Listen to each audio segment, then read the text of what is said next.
is going to be very, very interesting class. Okay, that's not me. Let me see if I can deal with all those noises in a sec. Here.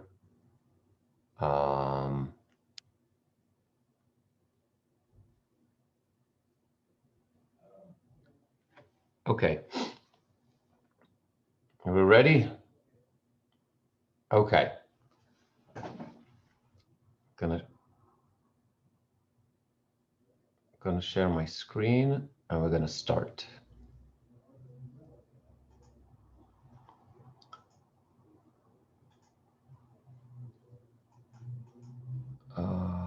Okay.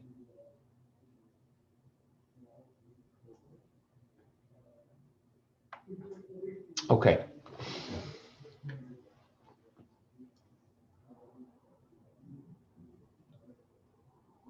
So on Lag BaOmer, actually on Thursday night, on the day that was supposed to be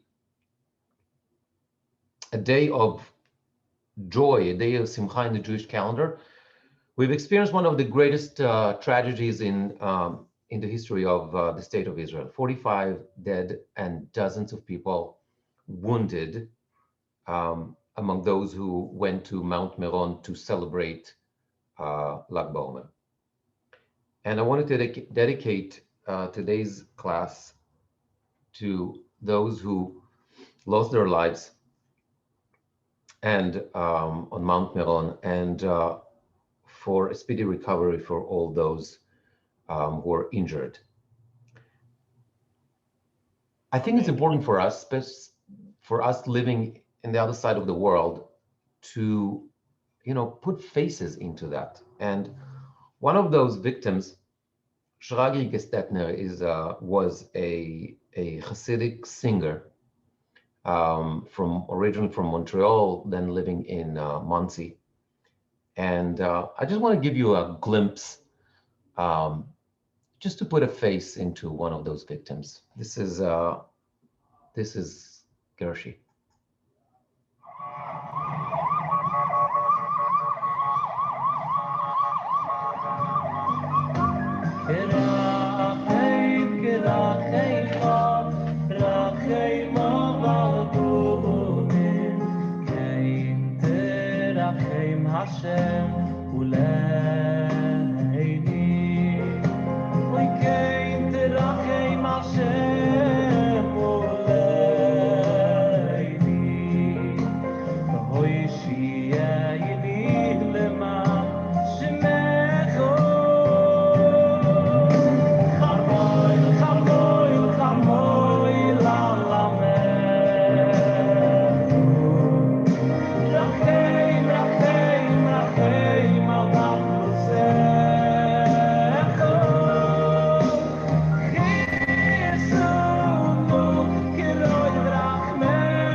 And this tragedy reminds us, specifically now when there's already stabbing and accusations, and who is to blame on what happened in Israel and all that kind of stuff. And it's already like getting ugly, the aftermath of that tragedy. And I was thinking about it and I said to myself, it really works with what I want to talk about today. Because at the end of the day, what we need to do is to increase love. And that's what I want to talk about today. I want to talk about a subject that it's not so obvious, that philosophers are talking and writing about from the beginning of history: love, marriage, of course, but also love on a national level. And of course, we're going to continue with our program, and we're going to compare two big loves in the Bible: the one of Yaakov and Rachel, and the one of Michal to David. And I want to jump right into that. So the relationship between David and Michal is one of the most interesting and complicated, the one that we find in the Bible. It starts with a pure love and also willing to sacrifice on the side of Michal. And at the end, it's a huge tragedy that she's also punished by not having a child. But when we analyze that relationship, we see that the Bible already gave us kind of a intro to that, or hinting to understand that, and this really breathtaking parallelism, comparison between the relationship of David and Michal and the relationship of Yaakov and Rachel. And what I would like to do is to analyze that and try to understand what we learned from that. So in the beginning, we have the same characters. We have a father-in-law, right, at Lavan, in the story of Yaakov and Rachel, and Shaul in the case of Michal and David, who has two daughters, Rachel and Leah. And if you remember in the story of David, we're talking about both Michal and Meirav, and the groom, David and Jacob. I'm just going to put it together in context for a second for those who do not remember the story. When David volunteers to fight Goliath, as we discussed last time, the deal is, because Shaul says, whoever is going to fight this Plishti, this Goliath, I'm going to give him my daughter in marriage. And when it came to do so, it was supposed to be Meirav, his older daughter. But she was given to Adriela Mecholati, to somebody else. And then the text says to us that Michal loved David, and eventually she's been given to David. And it starts as a great love story, and she helped him escape from her father, from Shaul, who's trying to kill him. At the end of the day, they're fighting. We'll get there. Okay, so there's like the same characters in both stories. In both stories, both fathers, Lavan and Shaul, do not keep their promise. Okay? Meaning, let's remember the story of Yaakov. Right? In the story of Yaakov, Lavan switches Leah with Rachel. The deal was to get Rachel. He ends up getting Leah. The Shaul made a commitment to give his daughter to David. However, as I mentioned before, she was given to Adriela Mecholati. So in both cases, the father switches and do not keep his promise. Next, both grooms are asked to pay and eventually pay double. If you remember the story of Yaakov, Yaakov asks Lavan, "Evodcha sheva shanim berachel bitcha haktana." He says to him, "I'll work 7 years, and to get Rachel." But at the end of the day, after Laban switches Rachel with Leah, he works for 14 years. Right? What about the story of David? Shaul sends a message to David and says, "En chefetz lamelech b'moar ki b'mea orlot pelishtim." I want you to kill 100 Plishtim. This is how you're going to get my daughter. And what happened in reality? Vayakum David vayach Plishtim 200 ish. He kills 200 as a payment. Okay? Not only that, it seems that the text is trying to create this connection between the two stories by using the same language. In both, it says, Maleu hayamim, or Mal'u yamai. Right? Yaakov says, Habayit ishti, give me my wife, ki Mal'u yamai. And David says, Velo Mal'u hayamim. So we have the same language. Okay. Then, it's another point. There's a rift between the groom and the father-in-law. Well, Shaul, once he realized that David is the one who is supposed to replace him, is trying to kill him. What's the story of Lavan? Remember, he feels, Yaakov says, your father is not the way he was with me, he says to his wives, and he decides to leave, and Lavan chases him. Right? Not only that, both groom eventually run away from their father-in-law because of that rift. And that both grooms receive their help from the wife, i.e., and she defies her father. If you remember, in the story of David, Michal puts the trafim, we're going to talk about it in a minute, but she disguises as if David is lying in bed, and she lies to her father saying that he escaped, and while actually what she did is she let him go down by the window from the other side, right? So she helps him to escape, right? And in the story of Yaakov, Rachel says to him, "Ha'od lanu nachala bebeit avinu, ki nochriyot nechshavnu." He said, "Let's go. He doesn't consider us as daughters anymore." So he's got that help in the escape from his wife. In both cases, we have a story of trafim. Right? Rachel,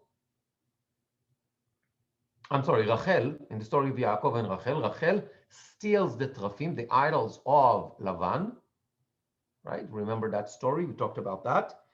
But also, in the story of Michal uses trafim to put in the bed behind the covers, so Shaul is going to think that David is there. Okay, in both cases, we use sickness to cover up as an excuse. Michal says to her father Shaul, she said that David is ill, he's sick in the bed, and of course the bed is empty, but the trafim are there. And in the story of Yaakov and Rachel says to Yaakov, "Don't be angry with me, I can't get up from the camel because I'm sick." Okay? In both cases, the wife is a barren. Remember, it took many, many, many years until Rachel had a child.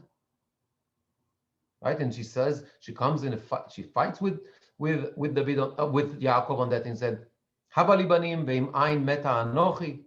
And what about the story of Michal? Michal, according to the text, lo haya la yeled ad yom mota. She didn't have a child until the day that she died. So they were both barren. Michal is also a descendant of Rachel. Because remember, Michal the daughter of Shaul. Shaul comes from the tribe of Binyamin. Who is Binyamin? Binyamin, that's the son of Rachel. So it's the same branch. Okay. Back to the escape. Eventually, the husband and the father-in-law reconcile and swear in the name of God. If you remember, in the story, when Lavan chases after Yaakov, he reaches the family, and he says, at the end of the day, he says, Elohei Avraham ve'Elohei Nachor yishpetu benenu Elohei avihem. And they make a deal, and they work, and they use God as kind of the judge. Okay, but they swear to each other. Okay, and the same goes for the story of David. Ve'haya Adonai ledayan ve'shafat beini uvenecha. Okay. Next, I'm in the last line here. In both cases, God is appointed as the judge. As we said, when the father-in-law and the groom reconcile and swear. And again, the text is trying to make that connection using the same language. The text says, Lama rimitani. Lama rimitani is an expression. Why did you lie to me? Why did you conceive me? It occurs in both cases. We have another point, venachbeta. Okay, there's the word venachbeta shama. That's what Jonathan says to David when he hides from Shaul. He says venachbeta shama, and you will hide there. And then Lavan says to Yaakov, lama nachbeta, why are you hiding from me? Meaning that he left like without saying goodbye. Next, both ask, ma chatati. Yaakov says to Lavan, ma pish'i u'ma chatati. What's my crime? What is my sin? What did I do wrong to you that I get that from you? And David says to Shaul, ma avoni u'ma chatati. Again, what's my crime? What's my sin that you want to kill me? So we see this tremendous parallelism, the similarities between the two stories is striking. But because we have such similarities, we have to look even deeper. While we talk about Yaakov, we talk about the fact that Yaakov loved Rachel. And here's the text. Right? Yaakov loved Rachel. So Jacob served 7 years for Rachel, and they seemed to him but a few days because of his love for her. Indeed, he loved Rachel more than Leah. Okay? So it seems that who loves whom? It's the man that loves the woman. Jacob loves Rachel. We don't hear anything about Rachel loving Jacob. What about the story of Michal? Now, Michal, the daughter of Shaul, had fallen in love with David, and that Michal, daughter of Shaul, loved him. We don't see anywhere that David actually loved Michal. Not only that,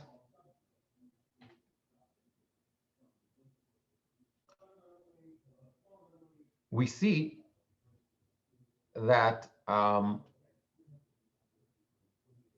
the relationship both with Michal and Rachel, both with Jacob and David, is one way. One side loves the other one not necessarily loves. Okay? And that's creates the fact that we have no balance. And it seems that the fact that we have we have no balance, meaning it's not love that is being reciprocated, that's going to be the issue. That's going to be the problem. Let's move on.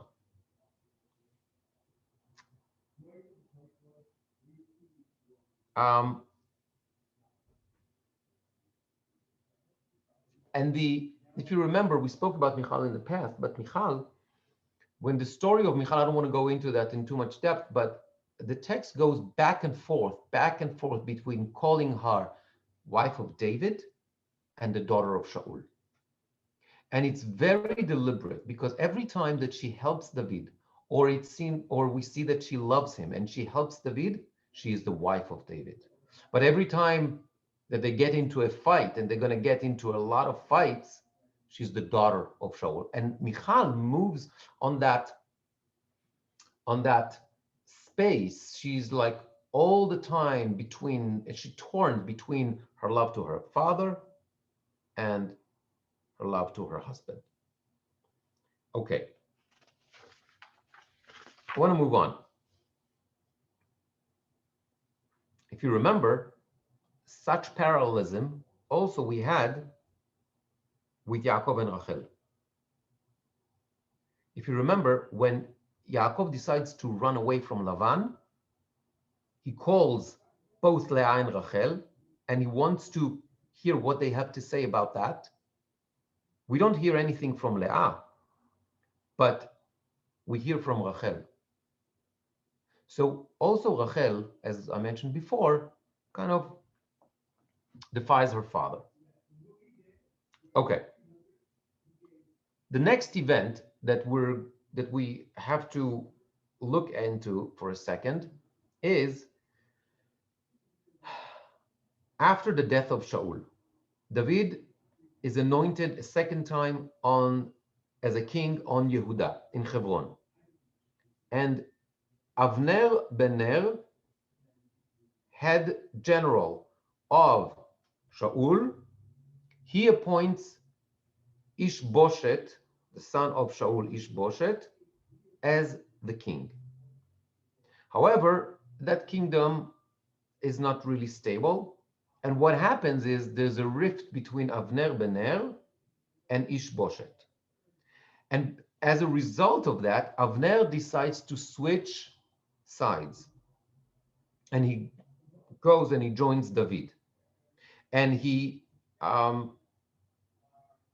offers David to bring the rest of the kingdom, i.e., the tribes of Israel, to him, to David.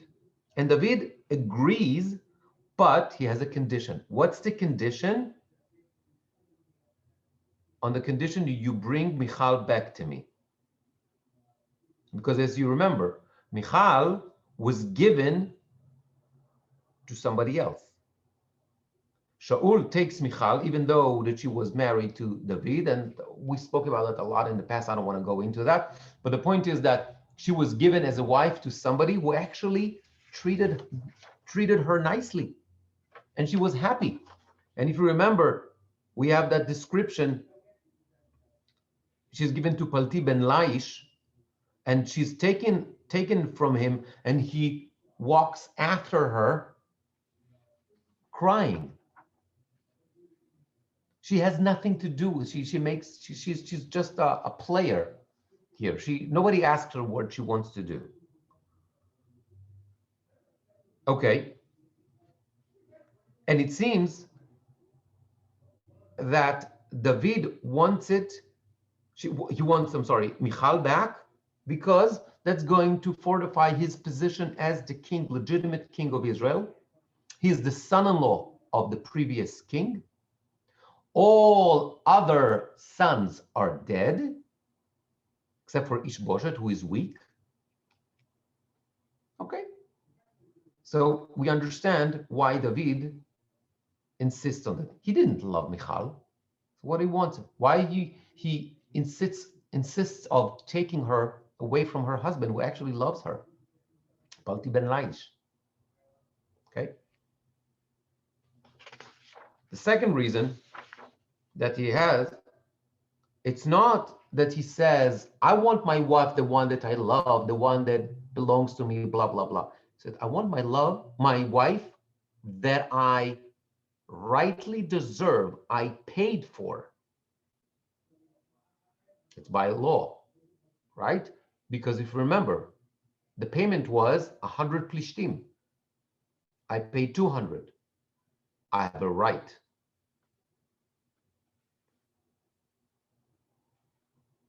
And indeed, David receives what he asking for, i.e. Michal and Avner, switches camps, and he is with David. And indeed, we have this description, as I mentioned, of Michal being taken by force from her husband, Palti Bel Naish, and dragged to David, who doesn't even love her. And we understand, like, that description actually kind of gives us a hint of like the whole nature of the relationship. It's about a deal. It's about cold political gain, nothing to do with love. Okay. Which brings us to the third the third episode with Michal and David. Coming back home to live with him didn't change anything. If anything, it created more clashes.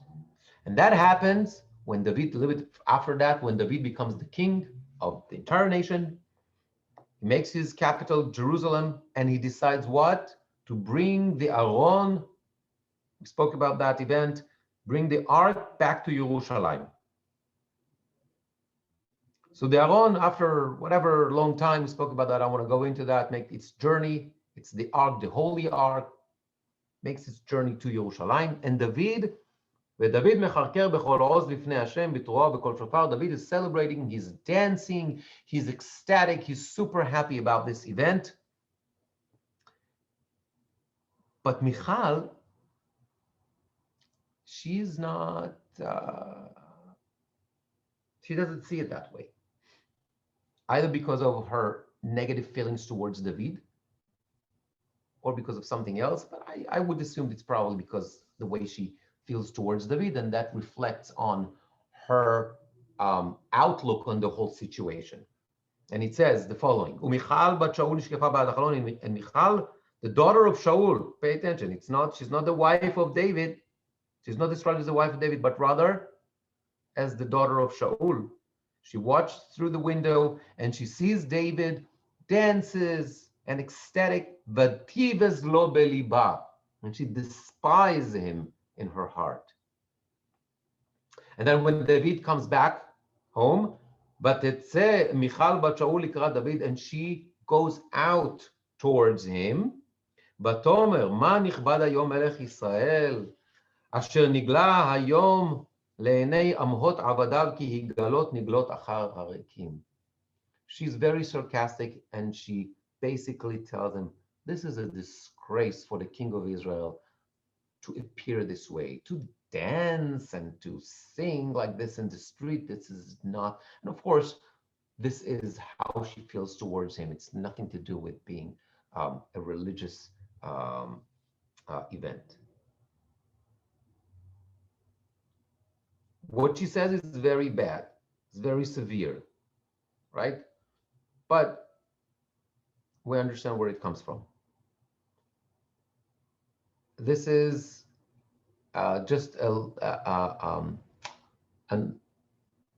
taste of what's going on in her mind and in her heart towards this man whom she loved, disappointed her again and again and again, never loved her, took her for granted, and then used her for political gain. So there's no doubt that the sarcasm and the despise that she felt towards him, it's all there in her speech. Okay.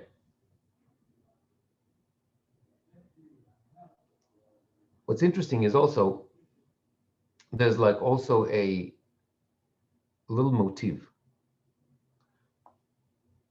let's call it the honeymoon of David and Michal's relationship, the best time, or at least we see the dedication when love was whatever. We see that when she helps him escape from Shaul in the beginning of their relationship. What it says, the pasuk says, "Vatored Michal et David be'ad hachalon," through the window.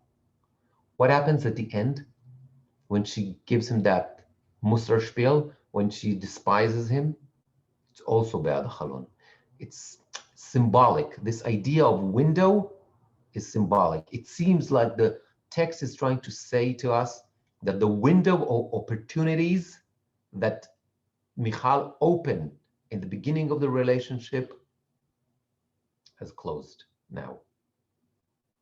Okay? So Michal and David are fighting, which brings us back to the story of Jacob and Rachel. Well, they're fighting also. Look at the blue quote here. You can see the text in English. Give me sons, otherwise I'm going to be dead. And he was angry with her. Jacob was angry with Rachel. What do you want from me? It's God. And we already saw that Midrash. The Midrash says on that, Amar lo HaKadosh Baruch Hu, Kach onin lameikot. This is how you answer somebody who is down, somebody who's desperate, somebody who is in that position. And Jacob is punished for that, according to the Midrash. And this, by the way, though, is exactly the essence, the difference between the two relationships. With Jacob and Rachel, it was something temporary. It's a crisis, but it passed. Jacob doesn't stop loving Rachel because of that incident. And we know that Jacob protected Rachel more than anything for the rest of her life. However, the relationship of David and Michal, that from the very beginning was not based on mutual love and was injected with a lot of political and personal interest, ended up with this this fight that we spoke about. And here is like the text, the black quote, and you can hear and you can see also the English. I quoted it before. That is basically the end of the relationship between Michal and David. So,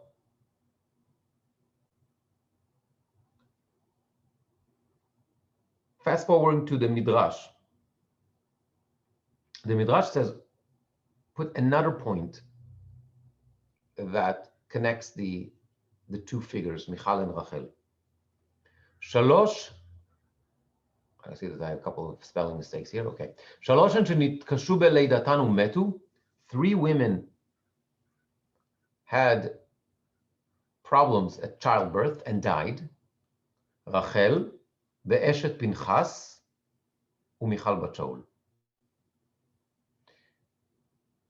Okay, so the Midrash already put Rachel and Michal together and say that both didn't have children. But you're going to say, and they died at birth.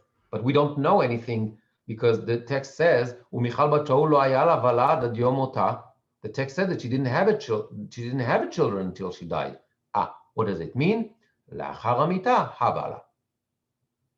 She didn't have in her life because she died at childbirth.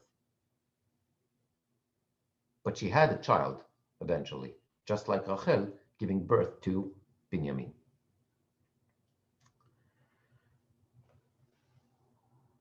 Okay. And that kind of like tells us a little bit why Michal disappeared from the stage in history, but Rachel remained in our narrative as the ultimate Jewish mother. Rachel מבכה על בניה, מענה להנחם, the Navi said, etc., etc. It's because of the love. It's not the actions so much. I mean, it is the actions, but it's also what was there in the relationship. But there's also opposites, which explain why Rachel remained in our narrative and Michal disappeared. So in the story, let's take a look at what the opposites. The story of Jacob and Rachel, the Terafim, remember about them?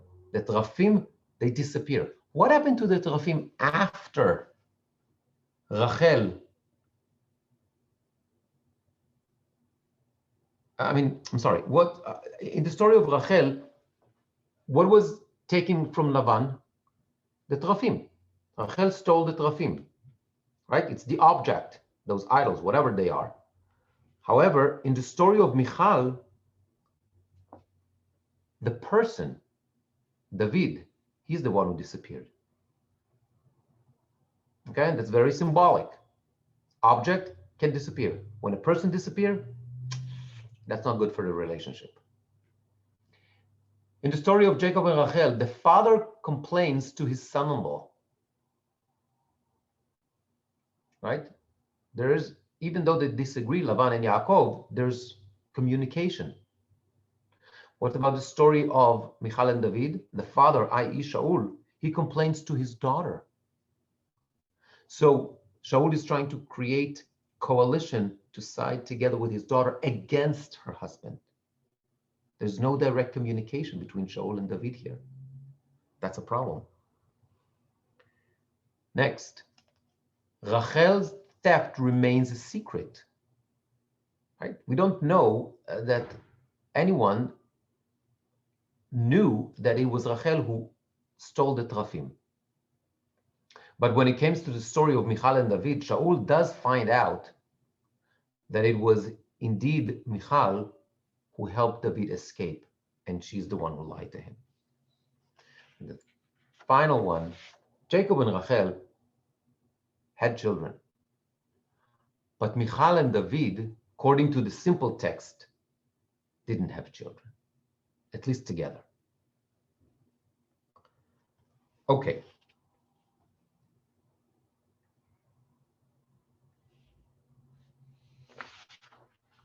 And it seems that this similarities between David and Yaakov meant to strengthen the position of David as one of the greatest fathers, or so to say, of the nation.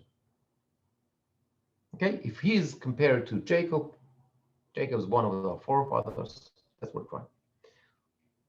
Parallel to that, we're trying to, the text probably is trying to show that David is chaste and he is the underdog by comparing him to other figures from the book of Bereshit, right? Like Jacob.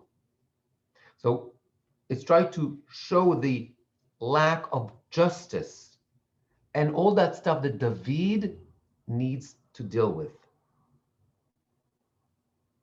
However, it also highlights the practicality and the wisdom of David because he also acts in a similar way to Jacob. Okay, fine. What do we do with that? I want to present the following question. What's love? Is it enough? And let's open with the wisdom of Rabbi John Lennon.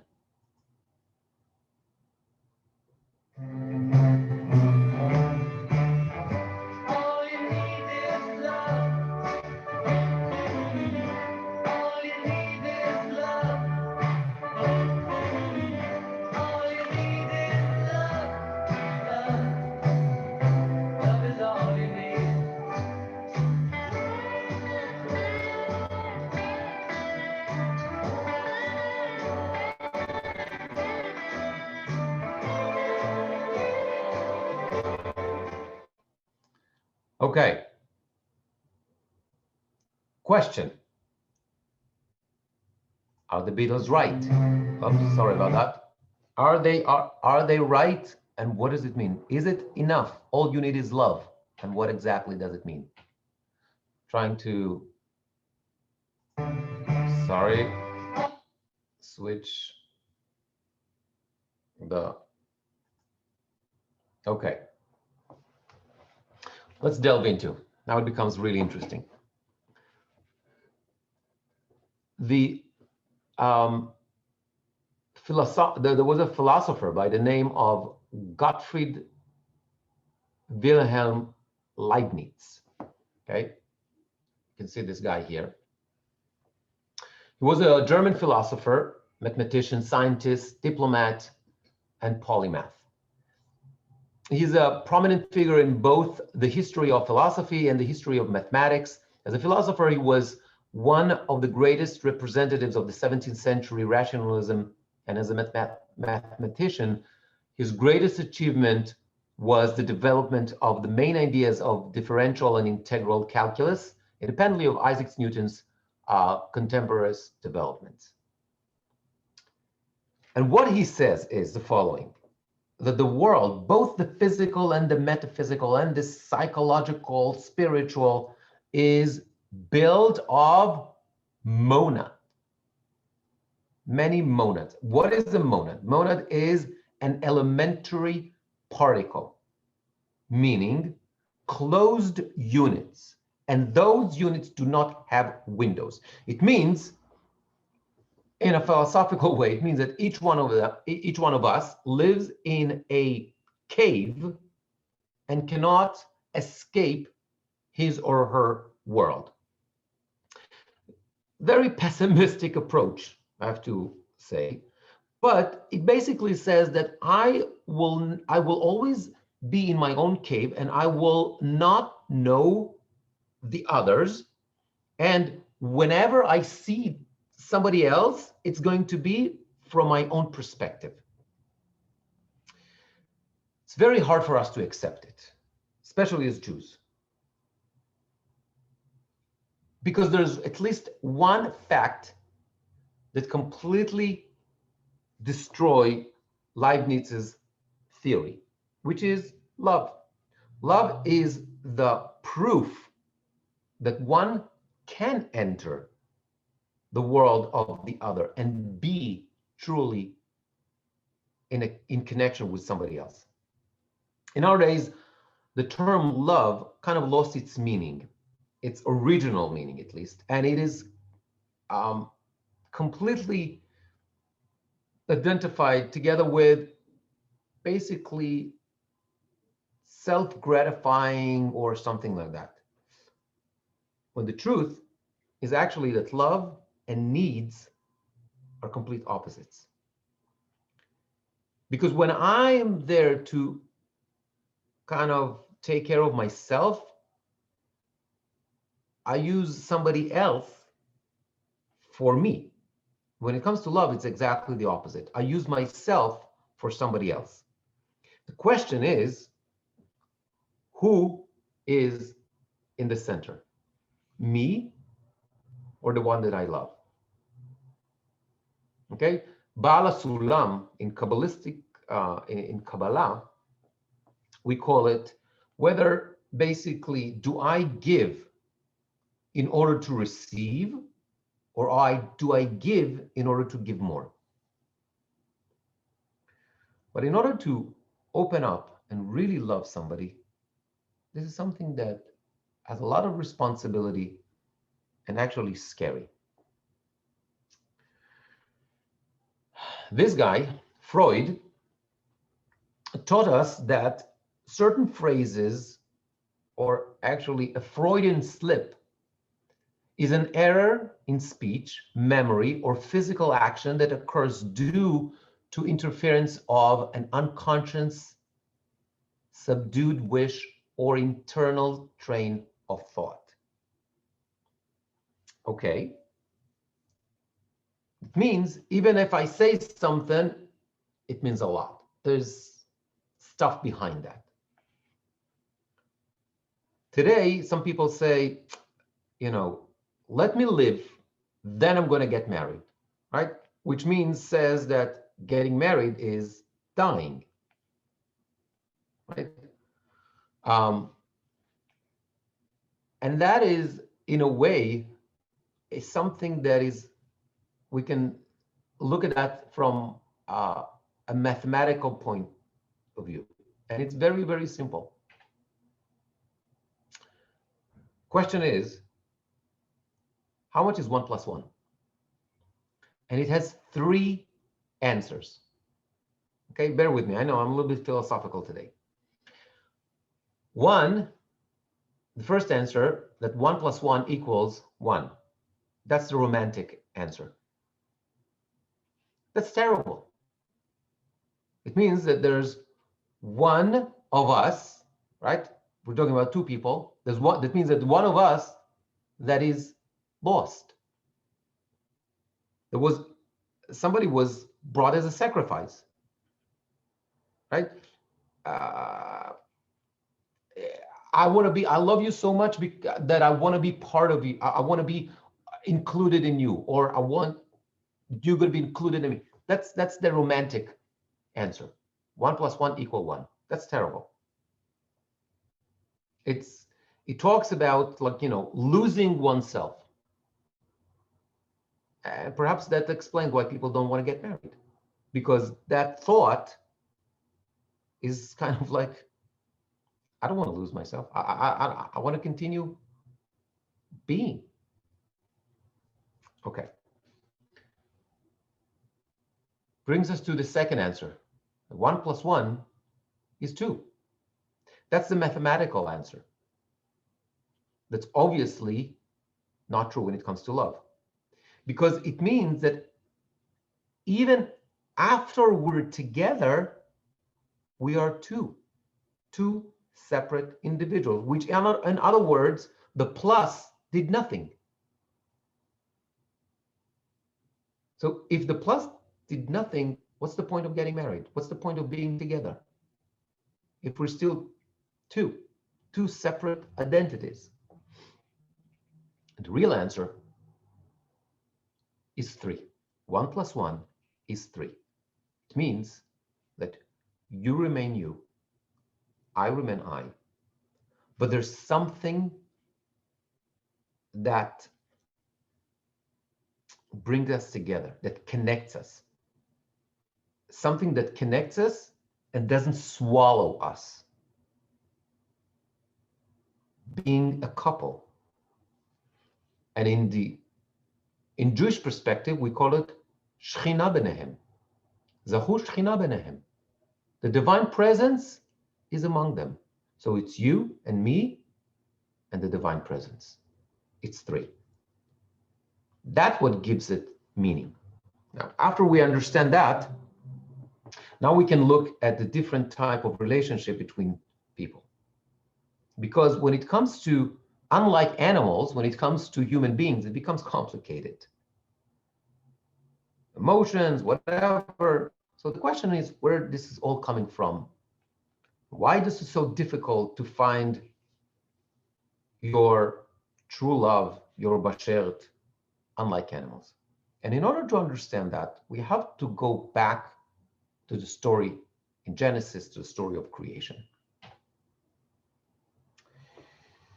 If we look at the story in the Torah, how the first couple was created, we see that they went through a transformation of 3 stages. In the beginning, they're called Zachar uNekeva, male and female. What is the pasuk? Vayivra Elohim et ha'adam betzalmo, Zachar uNekeva bara otam. This is how they described, male and female. Later on, it's going to be a man and a woman. Ki lezot yikare ish, ki me'ish lukach hazot, ish ve'isha. And then the third stage is going to be Adam and Eve, Adam ve'Chava.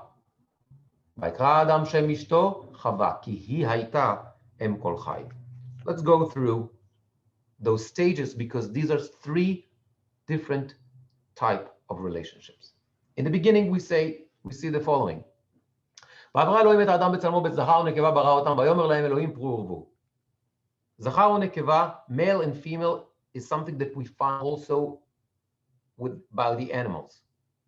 That means we see that human beings and animals have something in common, right?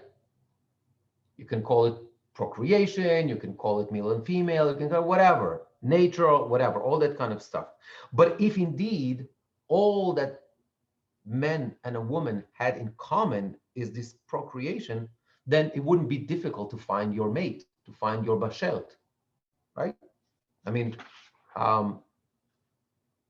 Zachar and Nekeva, male and female, deals with, let's call it the biological function. Okay, there is a Mr. Cat and this is Mrs. Cat and Mr. Giraffe and Mrs. Giraffe. And it works very well. They don't need to get any chassan's classes. They don't need to learn, like, they don't have to do any preparation for the wedding. It's simple. Okay. That's the first chapter of Genesis. Then we have to, but the story of creation does not end with the first chapter of Genesis. It goes to the second. In the second chapter, we have the next stage. Lezot yikare isha ki meish lukach hazot. Right? Adam says, this time, etzem me'atzamayu basar mibsari. My own flesh and blood.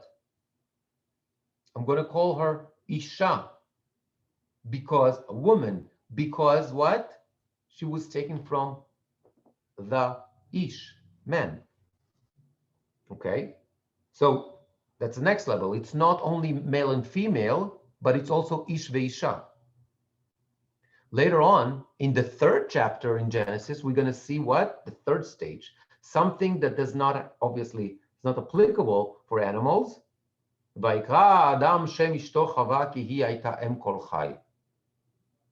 Adam and Eve, individual names. Okay, and then we have a relationship of what? Let's call this spiritual. So if I want to summarize it, relationship between couples can be natural, meaning zachar u'nekeva, could be intellectual, recognizing each other. It's ish ve'isha, man and woman, and can be spiritual, which is Adam and Eve, individual. Now, the difference between the natural and the intellectual is clear. But what's the difference between the intellectual and the spiritual? You know what's the difference? If there's a conversation or not. Rav Hirsch teaches us, and he distinguishes between the root of dibur, daber, to speak, and sicha. So he says dibur is something serious, something of values, something, right? Versus sicha, which is just a chat, simple, not important stuff, information. What happens? Let's go back to the story of creation. Remember that? The story with the Nachash, with the serpent, the forbidden fruit, all that stuff. Remember that? The serpent, the Nachash, speaks with the woman. And God speaks with the woman. And God speaks with the serpent. And God speaks with the man. Is there a conversation between the man and the woman? Between Adam and Eve? No, there is no conversation. Adam says, the woman that you gave me, she gave me from the fruit and I ate it. He doesn't even say Chava, he doesn't say Eve, he says the woman. And therefore we understand why he fell, why he failed with that sin, and why he ate. Why didn't he ask her, where did you get that fruit? Because if they had a conversation, where did you get this from? I've never seen this before. Where did you get it? And she would say, oh, from the, that tree that God said no to. Oh, from that tree. Now, we're not supposed to eat from that. They could have prevented the sin. But because they didn't have a conversation, because they didn't talk to each other, there was no dialogue, they failed and they sinned. And when there's no conversation, real conversation, there's no love. As we said, sicha, according to Rav Hirsch, is not just like it's transferring, is just, transferring information. This I can do also, with my cell phone. I can do that with my tablet. I can do it with my computer. I can send an email. I don't need to have a conversation. But when he talks about dibur, when we talk about real conversation, it's to understand, to know the other person as an individual. That what I do, I give her part of my soul, and she gives me part of her soul. Remember, 1 + 1 is 3.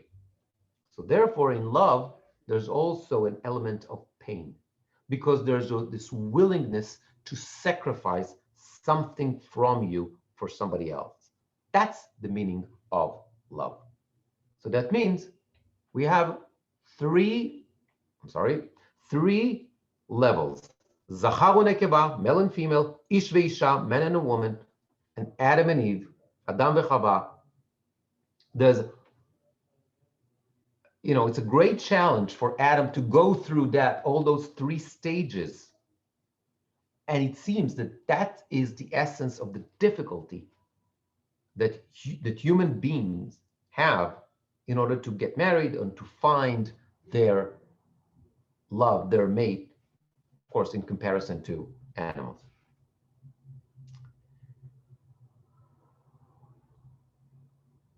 It's difficult to let somebody into your life, somebody who's different from you. And moreover, when it comes to marriage, you need to accept the other one as they are. And here's the biggest challenge. You need also to accept the fact that the other is going to change you. Once you come into terms with that, it's easier. And trust me, I know what I'm talking about because I got married at the age of 35. Now we start to understand the true challenge of marriage. This challenge that a person must agree to, which is that somebody, because of marriage, is going to change me. Somebody's going to change me. And you need to accept it. Now, what can we learn from the fathers about finding that mate? Well, a couple of ways. What about Abraham and Sarah? They were relatives. They knew each other from early age. They were kids. Okay, that's one way to find your mate. What about Isaac and Sarah? Well, here it was a shidduch, right? Matchmaking. What about Jacob and Rachel? Oh, that's romance. He sees her by the well, the violins, the birds. It's love at first sight.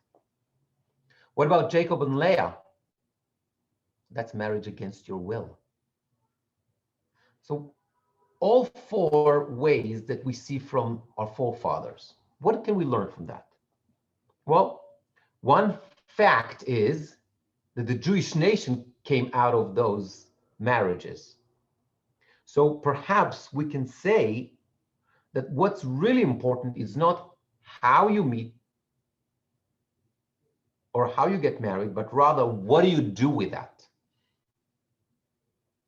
It's very, very different than today's reality where people say, well, first let me live, then, I'm going to get married. The Jewish approach is the opposite. you truly start to live, because you reach that spiritual state, only when you're married. That's the Jewish approach. So it doesn't matter how you met your spouse, doesn't really matter how you got together. Question is, what do you do with that? Even Jacob and Leah, against their will,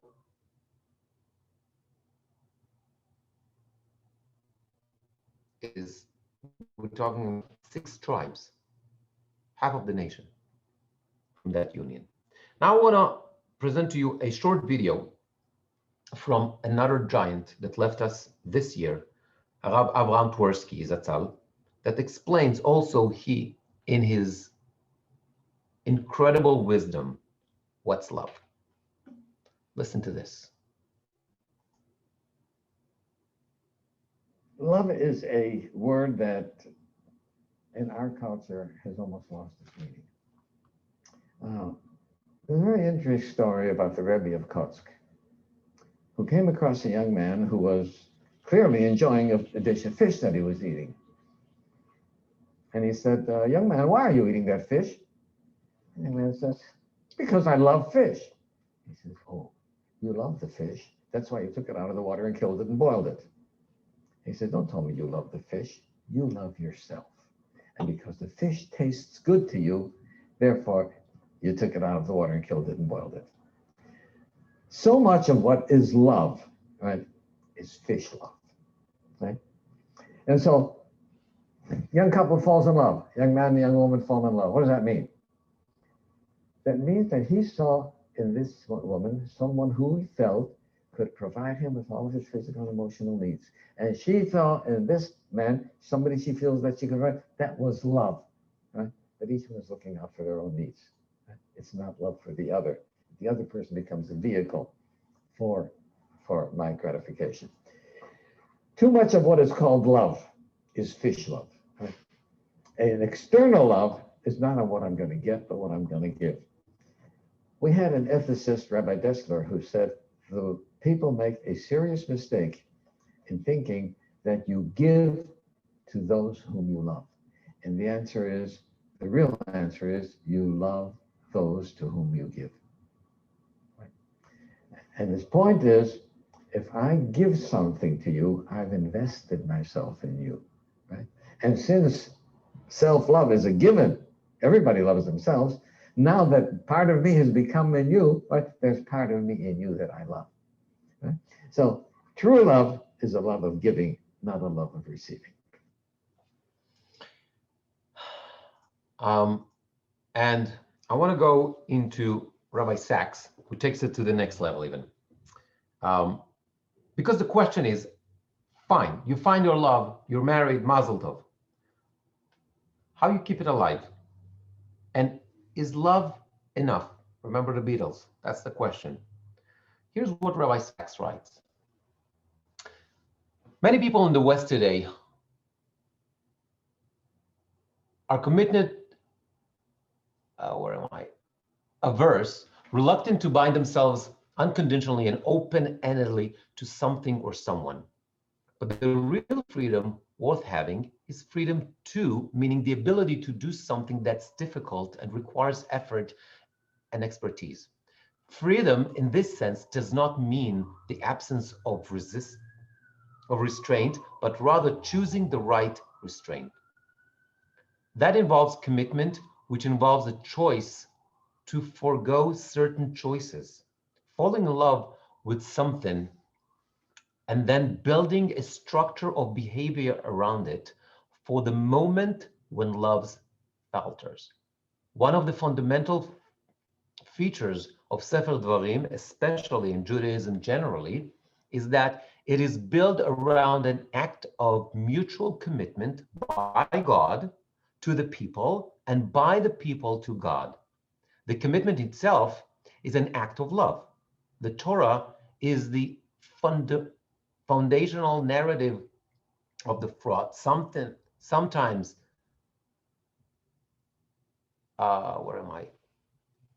tempestuous marriages between God and an often abstained people. On the one hand, we have this passionate declaration of love by God for a people. On the other, we have a detailed code of law covering most aspects of life for individuals and the nation as a whole once it entered the land. Law and love are not two things that go obviously together. What has the one to do with the other? Law, the mitzvot, halacha, is that structure of behavior.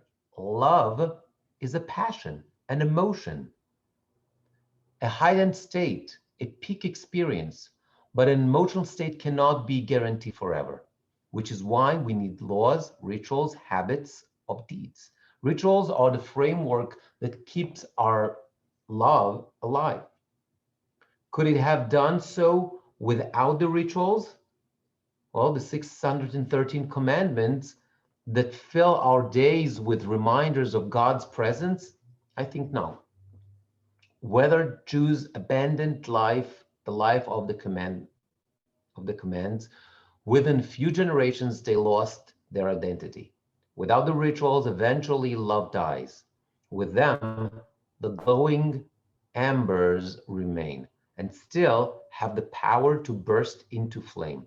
Not every day in a long and happy marriage feels like a wedding, but even love grown old will still be strong if the choreography of fond devotion, the ritual courtesies, and kindness are sustained.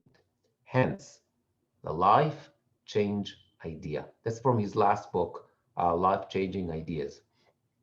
If you seek to make love undying, build around it a structure of rituals, small acts of kindness, little gestures of self-sacrifice for the sake of the beloved, and you will be rewarded with a quiet joy, an inner light that will last a lifetime.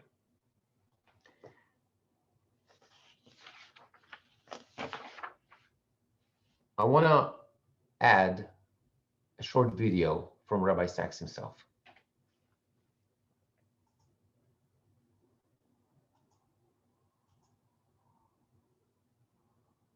There's a very interesting Hebrew word, chesed. Again, it's not really a word that you can translate. It's usually translated as loving kindness, but what exactly is loving kindness? The word chesed actually means love, but it's the love we do as opposed to the love we feel. And you know, every time you read in the Bible about Boaz reaching out to Ruth, or Rebecca giving Eliezer drink and then giving his camels to drink and so on, all of those things are chesed, meaning love as deed. And somehow that's the kind of love that matters, isn't it? That's the kind of love that changes lives. It's when we see the lonely and we reach out a welcome, when we see the hungry and say, come and eat with me, share my food, let's just eat together. That is love as deed. And I think it's the very Jewish thing, because the Greeks knew about love as an emotion, love as platonic state, all sorts of things. In Judaism, we said, yeah, that's nice.